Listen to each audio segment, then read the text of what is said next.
கோவை தெற்கு தொகுதியில் முன்னாள் அமைச்சர் செந்தில் பாலாஜி தேர்தல் பரப்புரையை தொடங்கினார். கோவை தெற்கு சட்டமன்ற தொகுதியில் திமுக சார்பில் முன்னாள் அமைச்சர் செந்தில் பாலாஜி போட்டியிடுகிறார். இந்நிலையில் தொகுதிக்குட்பட்ட புளியக்குளம் பகுதியில் செந்தில் பாலாஜி பிரச்சாரத்தை தொடங்கினார். ஒலம்பஸ், ராமநாதபுரம், நேரு நகர், பெருமாள் கோவில் வீதி, நஞ்சுண்டாபுரம் சாலை, பாலாஜி நகர், சக்தி நகர் உள்ளிட்ட பகுதிகளில் நடந்தே சென்று வாக்கு சேகரித்தார். பரப்புரையின் போது பேசிய அவர், கோவை தெற்கு தொகுதியில் உதயசூரியன் உதிக்கும் என உறுதிபட தெரிவித்தார். கோவையின் அனைத்து தொகுதிகளிலும் திமுகவை வெற்றி பெற செய்ய வேண்டுமெனவும் அவர் கேட்டுக்கொண்டார். பிரச்சாரத்தின் போது மாநகர் மாவட்ட பொறுப்பாளர் துரை செந்தமிழ் செல்வன், முன்னாள் அமைச்சர் பொங்கலூர் பழனிசாமி, கணபதி ராஜ்குமார் எம்பி, மேயர் ரங்கநாயகி, திமுக தீர்மான குழு செயலாளர் நா கார்த்திக் மற்றும் கூட்டணி கட்சியினர் உடனிருந்தனர். வரக்கூடிய 2026 சட்டமன்ற தேர்தல் களம் என்பது தமிழ்நாடு அணிக்கும் டெல்லி அணிக்குமான தேர்தல் என்பதை நம்முடைய முதலமைச்சர் மாண்புமிகு தளபதி அவர்கள் அங்கே அறிவித்திருக்கின்றார்கள். கோவை தெற்கு 2026 உதயசூரியன் உதிக்கும்.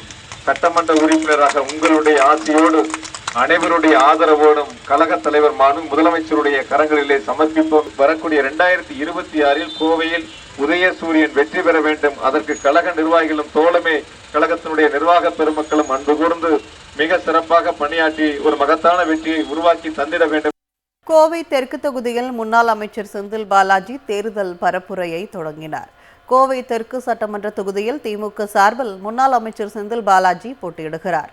இந்நிலையில் தொகுதிக்குட்பட்ட புளியக்குளம் பகுதியில் செந்தில் பாலாஜி பிரச்சாரத்தை தொடங்கினார். ஒலம்பஸ், ராமநாதபுரம், நேரு நகர், பெருமாள் கோவில் வீதி, நஞ்சுண்டாபுரம் சாலை, பாலாஜி நகர், சக்தி நகர் உள்ளிட்ட பகுதிகளில் நடந்தே சென்று வாக்கு சேகரித்தார்.